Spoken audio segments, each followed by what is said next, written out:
بسم اللہ الرحمن الرحیم۔ قیامت میں جہاں مختلف جرائم کا حساب ہو رہا ہوگا، وہاں پر کچھ جرائم اتنی سخت نوعیت کے ہیں جن کے بارے میں حدیث شریف میں آتا ہے کہ ان کے بالمقابل اللہ جل شانہ کی ذات ہوگی، اللہ تعالیٰ ان کے مد مقابل ہوں گے۔ خود صحیح بخاری کی حدیث قدسی ہے جس میں نبی کریم صلی اللہ علیہ وسلم نے ایسے 3 جرائم بتائے ہیں، جن میں سے ایک جرم یہ ہے کہ آدمی کسی کو ملازم رکھے اور اس کی سروسز تو پوری حاصل کرے، لیکن اس کو مکمل اس کی جو حق ہے، اس کی جو تنخواہ ہے وہ ادا نہ کرے۔ آج ہم یہ دیکھیں گے اس ویڈیو کے اندر، کہیں ایسا تو نہیں کہ میں اور آپ اس سخت ترین جرم کا ارتکاب کر رہے ہوں، دانستہ نادانستہ طور پر ہم کسی کی سروسز لے رہے ہوں اور اس کو اس کا حق نہ دے رہے ہوں۔ میں آپ کے سامنے 3 سینیریو رکھنا چاہتا ہوں جن کے ذریعے آپ بآسانی دیکھ سکیں گے کہ کہیں آپ کی کمپنی میں اس جرم کا ارتکاب تو نہیں ہو رہا۔ پہلا سینیریو، جب ہم کسی کو اپوائنٹ کرتے ہیں، اس کو اپوائنٹمنٹ لیٹر دیتے ہیں اور اس سے کچھ زبانی وعدے کرتے ہیں، تو بعض اوقات بڑے ماشاءاللہ دیندار سیٹھ حضرات ہوتے ہیں، بڑے نیک سی او ہوتے ہیں، لیکن ان کی لا علمی میں ایچ آر کی طرف سے ایسا اپوائنٹمنٹ لیٹر چلا جاتا ہے جو ان کی طرف سے کچھ ایسی مراعات یا ایسی تنخواہوں کا وعدہ کر لیا جاتا ہے جو اس کمپنی میں نہیں دی جا رہی ہوتی ہیں۔ یہ ویسے یہ بھی دیکھا گیا کہ پہلے وہ مراعات دی جا رہی تھی، پہلے کمپنی کے مینیجر کو گاڑی دی جا رہی تھی، پہلے جو ہے وہ سیلز کی ٹیم کو موبائل دیا جا رہا تھا، پہلے جو ہے وہ ہر سال 20% انکریمنٹ ہو رہا تھا، لیکن اب اس کمپنی میں یہ مراعات ختم ہو گئی، لیکن اس کے باوجود ایچ آر وہ پرانا اپوائنٹمنٹ لیٹر کا فارمیٹ استعمال کر رہا ہے اور اس نے وہی لیٹر آگے نیو امپلائیز کو بھی ایشو کر دیا، جس کی وجہ سے شرعاً یہ ان کا حق بن گیا اور ان کی تنخواہ کا حصہ بن گیا۔ اب اگر یہ مراعات کمپنی ان نئے ملازمین کو نہیں دیتی ہے تو یقیناً یہ ان کا حق ہے جو آپ نہیں ادا کر رہے ہیں۔ تو اس لیے یہ بہت ضروری ہے کہ جب ان کی اپوائنٹمنٹ ہو یا بعد میں ان کی انکریمنٹ ہو یا اپریزل ہو یا بعد میں کسی موقع پر ان کی تنخواہ کا رائز ہو، کسی بھی موقع پر ان سے ہونے والی تمام وعدوں کو، تمام مراعات کو، تمام تنخواہوں کی اقسام کو مکمل طور پر ادا کیا جائے۔ نبی کریم صلی اللہ علیہ وسلم نے فرمایا کہ ملازم کو اس کا حق اس کے پسینہ خشک ہونے سے پہلے ادا کر دو۔ دوسرا سینیریو یہ ہے کہ یہ سینیریو تو بہت کامن ہے اور بہت ساری کمپنیز میں ہم نے دیکھا یہ چل رہا ہے، حالانکہ ان کے مالکان بڑے نیک ہوتے ہیں، بڑے صدقہ خیرات کرنے والے ہوتے ہیں، دوسروں کو ان کے حق دینے والے ہوتے ہیں، لیکن دیکھا دیکھی اور ایچ آر کی پریکٹسز کی وجہ سے یہ پریکٹس ان کے ادارے میں بھی ہوتی ہے کہ جب بھی کوئی ملازم 3 چھٹیاں نہیں کرتا، 3 چھٹیاں نہیں بلکہ 3 دن صرف تاخیر سے آیا ہے، مثال کے طور پر 15 منٹ گریس پیریڈ ہے اور وہ 3 دن 16 منٹ لیٹ آیا، تو 3 لیٹ آنے پر 1 دن کی چھٹی یا بسا اوقات آدھے دن کی چھٹی کاٹ لی جاتی ہے۔ اب ہم دیکھیں شرعی اصول یہ ہے کہ جس قدر ملازم کوتاہی کرے اتنی ہی اس سے اس کا کٹوتی کی جا سکتی ہے یا اس سے اس کا خمیازہ لیا جا سکتا ہے، لیکن یہاں پر ریڈکشن جو فائنینشیل پینلٹی یا تعزیر بالمال جس کو عربی میں کہتے ہیں یا اردو میں ہم جس کو مالی جرمانہ کہیں، یہ بڑا کامن ہوتا جا رہا ہے اور یہ 3 پہ 1 کی پریکٹس عام ہوتی جا رہی ہے، حالانکہ شرعاً یہ بالکل ناجائز ہے، کیونکہ اس ملازم نے تو 3 دن 16 منٹ تاخیر سے آنے پر 48 منٹ آپ کے ادارے میں کمی کی ہے، لیکن آپ اس سے آدھے دن کی تنخواہ یعنی 4.5 گھنٹے یا پورے دن کی تنخواہ یعنی 9 گھنٹے آپ اس کے کاٹ رہے ہیں، اس کی تنخواہ کا کاٹ رہے ہیں، جو کہ شرعاً جائز نہیں ہے، اس کا حق ہے جو اس کو ملنا چاہیے۔ اب سوال یہ اکثر یہ مالکان کی طرف سے یہ سوال ہوتا ہے کہ اگر ہم اپنی کمپنی میں شریعہ کمپلائنس لے کے آئیں اور اس اصول کو بھی لے کے آئیں تو وہاں پر یہ مسئلہ پیش آتا ہے کہ نظم و ضبط کو کیسے قائم رکھیں۔ ملازمین کو اگر پتہ چل جائے کہ ہماری جو ڈیڈکشنز ہی نہیں ہوں گی اور ہماری تو صرف چند منٹوں کی ڈیڈکشن ہوگی تو وہ پنچول نہیں رہتے، وہ وقت کے پابند نہیں رہتے۔ تو اس سلسلے میں ہم یہ عرض کرتے ہیں کہ سب سے پہلی بات یہ ہے کہ مالی جرمانہ لگا کر کسی کو پابند کرنا کبھی بھی دیر پا حل نہیں ہوتا۔ اصل اور دیر پا حل یہ ہے کہ ہم اپنے ادارے میں اپنے شریعہ ٹیم کے ساتھ اور ایچ آر کے ساتھ ایسا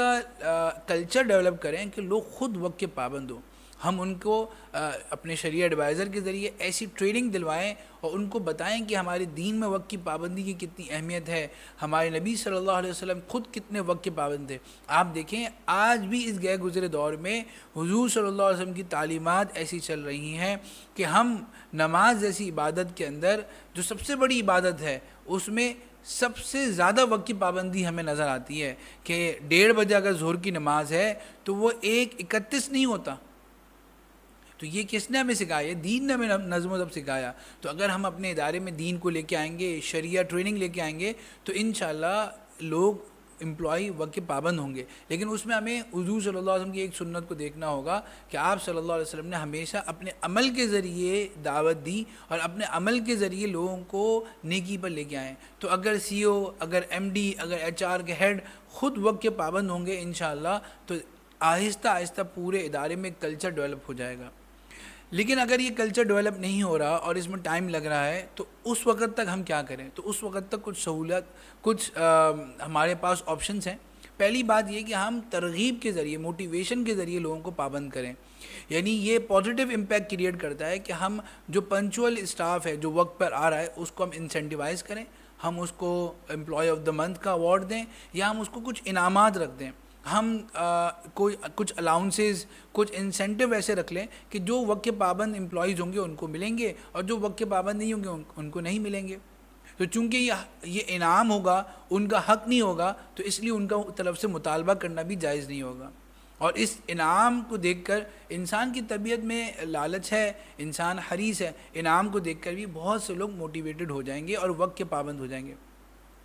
تیسری صورت یہ ہے کہ اگر لوگ جو ہے وہ انعام سے بھی نہیں ہو رہے تو ہم ان کو ڈیڈکشن ہی کرنی ہے، تو ہم ان کے حقوق واجبہ میں سے نہ کریں، بلکہ ہم ان کے جو ان کے غیر واجب حقوق ہیں، یعنی ہر ادارے میں جو کمپنسیشن ہوتی ہے اس کے اندر کچھ تو ان کے پاس ڈیوز ہوتے ہیں، جیسے ان کے الاؤنسز ہیں یا ان کی تنخواہ ہے، یہ تو ان کا حق واجب ہے جو ہم نے اپائنٹمنٹ لیٹر میں ان سے کمنٹ کیا تھا یا ہم نے کسی موقع پر بھی ان سے اس چیز کو ان کا حق کے طور پر ان سے وعدہ کیا تھا۔ لیکن کچھ مراد ایسی ہوتی ہیں جو سول ڈسکریشن پہ ہوتی ہیں، جو ادارے کے مالکان کی ثوابدیدی اختیارات ہوتے ہیں۔ جیسے مثال کے طور پر میڈیکل انشورنس، اگر ہم نے میڈیکل تکافل کی بات کر لیں کہ ہم نے کہا ہوا ہے کہ بھئی ہم آپ کو میڈیکل تکافل کرا دیں گے، یا ہم نے ان کو کچھ جو ہے نا وہ اینول انکریمنٹ ہم نے ایسا رکھا ہوا ہے جو ان کے حقوق واجبہ سے بھی زیادہ ہم ان کو کر رہے ہیں، اپریزل ہم کو کچھ دے رہے ہیں، کچھ جو ہے وہ منتھلی انسینٹیو دے رہے ہیں، کچھ ایسی چیزیں جو نہ ان کا قانونی حق ہے نہ ان کے اپائنٹمنٹ لیٹر کا پارٹ ہے،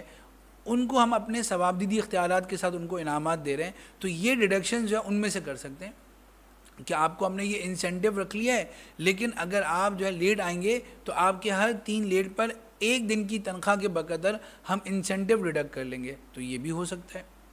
پھر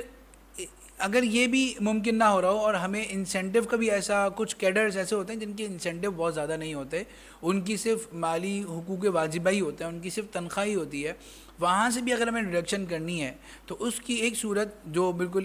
آخری درجے کی صورت ہے وہ التزام بالتصدق ہے۔ یعنی ہم اپنے ملازمین سے ایک انڈرٹیکنگ سائن لیتے ہیں جس پہ ہم ان سے یہ سائن کرواتے ہیں اور وہ اس کی سائن کرنے کی صورت میں ایک نظر مانتے ہیں کہ میں یہ نظر مانتا ہوں کہ اگر میں 3 دن تاخیر سے آیا تو میری 1 دن کی تنخواہ کے بقدر میں صدقہ نظر کروں گا۔ تو اب چونکہ انہوں نے نظر مان لی ہے تو ان پر یہ لازم ہو گیا ہے، تو وہ اس کے صدقہ کرنے کے باؤنڈ ہیں، اور اس کی ورڈنگ کے اندر یہ لکھا ہوتا ہے کہ وہ کمپنی کے تھرو کریں گے، تو کمپنی ان کی تنخواہ کاٹ کر اور اتنی ہی رقم جو ہے وہ صدقات ادا کر دیتی ہے۔ لیکن اس میں بس یہ بات کا بہت خیال رکھنا ہوگا کہ کمپنی یہ رقم اپنے پاس کسی درجے میں استعمال نہیں کر سکتی، اور کمپنی اس سے کسی درجے میں بھی منافع حاصل نہیں کر سکتی، یعنی مشہوری بھی حاصل نہیں کر سکتی کہ ان پیسوں کو صدقہ کرتے ہوئے کمپنی اپنی ایڈورٹائزمنٹ کر لے، یہ بھی نہیں کر سکتی، کیونکہ یہ پیسے ان ملازمین کی امانت ہے جو آپ نے مستحقین تک پہنچانی ہے۔ اس لیے ان سارے آپشنز کو اویل کرتے ہوئے ہمیں اپنے شرعی ایڈوائزر سے پورا رہنمائی لینی ہوگی کہ ان شرعی اصولوں کے مطابق یہ آپشنز کیسے ہم استعمال کر سکتے ہیں۔ جیسے ایک آپشن یہ بھی آتا ہے کہ ہم اپنے جو جاب آورز ہیں ان میں پہلے آور کی تنخواہ جو ہے وہ زیادہ رکھ لیں، یعنی اگر ہم ملازمین کی تنخواہ کو ڈے پہ ڈیوائڈ کریں اور اس کے بعد ان کو پر آور ڈیوائڈ کریں تو ہم پہلے آور کی تنخواہ جو ہے وہ زیادہ رکھ لیں اور باقی آورس باقی گھنٹوں کی تنخواہوں کا حساب کم رکھ لیں. تو اگر کوئی پہلے گھنٹے میں ہی لوگ لیٹ آتے ہیں تو اگر اس میں لیٹ آ رہے ہیں تو ان کی ڈیڈکشن ان کے منٹ کے لحاظ سے ہوگی اور وہ منٹ چونکہ ہائیلی ویٹڈ ہوں گے تو اس لحاظ سے ان کی ڈیڈکشن بھی زیادہ ہو جائے گی. لیکن ان تمام صورتوں میں ملازمین کو ان تمام فارمولا یا ان تمام احکامات کو صحیح طرح شیئر کرنا بہت ضروری ہے کیونکہ یہ جانبین کا معاملہ ہے. جب تک دونوں جانبین کو ان سارے معاملات کا پتہ نہ ہو تو ایک طرف سے کٹوتی کرنا جائز نہیں ہوگا. تیسرا سینیریو میں آپ کے سامنے یہ رکھنا چاہوں گا کہ نوٹس پیریڈ کا معاملہ ہوتا ہے. اب یہ ادارے بھی چاہتے ہیں کہ جب ہمارے پاس کوئی ملازم چھوڑ کر ہمیں جائے تو وہ باقاعدہ نوٹس دے اور اس کے بعد 1 مہینہ بعض جگہوں پر کرٹیکل پوزیشن پہ 3 مہینے تک ان کا نوٹس پیریڈ ہوتا ہے جس میں وہ نئے آنے والے ملازمین کو یا اپنے سے جو سکسیشن ہوتی ہے ان ملازمین کو ان اسٹاف کو کام سمجھاتے ہیں اور پراپر ہینڈنگ اوور کر کے وہ پھر جاتے ہیں. اور اچھے ملازمین کو ایسے ہی کرنا چاہیے کیونکہ شریعت میں ہمیں یہ بتایا گیا کہ وعدوں کو پورا کرنا ہماری بیسک دینی ذمہ داری ہے. تو اگر ہم یہ دیکھیں کہ ہم نے جب اپائنٹمنٹ لیٹر میں یہ سائن کیا کہ ہم 30 دن کا پیریڈ نوٹس پیریڈ دے کے جائیں گے تو ہماری شرعی ذمہ داری ہو گئی. کیوں حدیث شریف میں آتا ہے کہ جو وعدہ پورا نہ کرے اس کا کوئی ایمان نہیں ہے اور قرآن کریم میں ہے کہ وعدے پورے کرو قیامت میں تم سے پوچھ ہوگی. تو اس لیے ہمیں یہ پورا کرنا ضروری ہے. لیکن اب کمپنیز یہ لکھتی ہیں کہ اگر آپ نوٹس پیریڈ نہیں دے رہے تو آپ سے 1 مہینے کی تنخواہ جس میں آپ نے کام کیا ہے وہ ہم ڈیڈکٹ کر لیں گے. اب جو مہینے میں اس نے سروسز دے دی ہیں اس مہینے کی تنخواہ نہ دینا یہ اس حدیث میں آ جائے گا جس میں حضور صلی اللہ علیہ وسلم نے فرمایا کہ قیامت میں اللہ تعالیٰ فریق مخالف ہوں گے. تو اس لیے اس کا شرعی حل کیا ہے؟ اگر ہم نوٹس پیریڈ پہ ڈیڈکشن نہ رکھیں تو پہلی صورت تو یہ ہے کہ ہم اس کا باؤنڈ کریں کہ اگر آپ نوٹس پیریڈ نہیں سرو کر رہے تو آپ اپنی جگہ پر کسی اور کو اپنے نمائندے کو 30 دن تک یہاں رکھ کے جائیں گے جو آپ کے سارے کام مکمل آپ کی طرح مکمل کریں گے اور یہ پرووائڈ کرنا یہ ریسورس پرووائڈ کرنا آپ کا ذمہ داری ہوگی. تو اگر وہ پرووائڈ کر دیں اور ہمارا کوئی نقصان نہیں ہو رہا تو ہم ان کو جانے دیں. دوسری صورت یہ ہے کہ اگر کسی ملازم کی جانے سے ہمیں ایکچوئل لاس ہو گیا یعنی حقیقی نقصان ہو گیا, یہ نہیں کہ امید تھی نفع ہونے کی اور وہ ضائع ہو گیا بلکہ حقیقی نقصان ہو گیا, تو اس صورت کے اندر ہمیں یہ بہت زیادہ اس کا خیال رکھنا ہوگا کہ ہم صرف ایکچوئل لاس اس کی تنخواہ سے مائنس کر سکتے ہیں. مثال کے طور پر کسی ملازم کی جانے سے ہمیں 5,000 کا نقصان ہو گیا اور اس کی تنخواہ 1 لاکھ روپے ہے تو ہم صرف 5,000 ڈیڈکٹ کر سکتے ہیں. تیسری صورت وہی التزام بتصدق یا جبری صدقے کی ہے کہ ہم اس سے نظر مان لیں کہ ہم اس سے سائن کروا لیں کہ اگر آپ بغیر نوٹس پیریڈ کے گئے تو آپ 1 مہینہ اپنی تنخواہ ہمیں صدقہ کر کے جائیں گے. یہ ساری وہ صورتیں تھیں جس میں ہم کسی ملازم کی تنخواہ نہ دینے کے جرم کا ارتکاب کر سکتے تھے. اس کے بالمقابل ہم یہ دیکھتے ہیں کہ نبی کریم صلی اللہ علیہ وسلم نے صحیح بخاری میں ایک واقعہ بتایا ہمیں کہ 3 اشخاص ایسے تھے جو ایک بارش کے موقع پر ایک غار میں پھنس گئے اور ان کے منہ پر غار کے منہ پر ایک چٹان آ گئی جس سے وہ بالکل بند ہو گئے. اب سانس گھٹنے لگا, کوئی راستہ کوئی نہیں اور بالکل موت کے دہانے پہ آ گئے. اس وقت ان سب نے اللہ کو پکارا اور ان سب نے طے کیا ہم اپنے کسی عظیم ترین عمل کو پیش کر کے اللہ کی بارگاہ میں درخواست کریں گے کہ اس عظیم عمل کے ذریعے اے اللہ ہمیں آپ بخش دیں. تو ان میں سے ایک شخص جو تھا اس نے یہ دعا کی کہ اے اللہ میرے پاس ایک ملازم آیا جو چند تھوڑی سی مکئی کی عوض اس کو میں نے ملازم رکھا, جب وہ جانے لگا تو میں نے اس کو اس کی مکئی عنایت کی لیکن اس نے نہیں لیا اور چھوڑ کے چلا گیا. تو اے اللہ میں نے اس مکئی کو بویا اور اس سے غلہ ہوگا, اس غلے کو بیچ کر میں نے گائیں لی, اس سے ایک چرواہا رکھا اور کچھ دنوں بعد وہ ملازم دوبارہ آیا اور اپنی تنخواہ کا مطالبہ کیا تو میں نے اس کو کہا کہ یہ گائیں بھی تمہاری, یہ چرواہا بھی تمہارا اور یہ غلہ بھی تمہارا. تو وہ کہنے لگا دیکھو اللہ کے واسطے مجھ سے مذاق مت کرو. میں نے کہا مذاق نہیں کر رہا, یہ تمہارا ہی حق تھا جو میں نے رکھا تھا اور تمہارے بہاف پہ اس کو بویا تھا. تو دیکھیں اس نیک عمل کے ذریعے اللہ تعالیٰ نے اس چٹان کو غار سے ہٹا دیا. تو ہم اگر ملازمین کا حق ادا کریں گے، ان کے ساتھ جھکتا تولیں گے، تو پتہ نہیں کتنے مسائل، کتنے ہی آڈٹ، کتنے ہی مالی مسائل، کتنی بیماریاں ہم پر یا کمپنی پہ لاسز آنے والے ہوں گے جو اللہ تعالیٰ آنے سے پہلے ہٹا لیں گے. تو اس ویڈیو کے ذریعے ہم نے بس یہی بات کی کہ شریعہ کمپلائنس کا مقصد یہ ہوتا ہے کہ لوگوں کو ان کا حق ادا کیا جا رہا ہو. تو کیا آپ کی کمپنی میں لوگوں کے حقوق ادا کیے جا رہے ہیں؟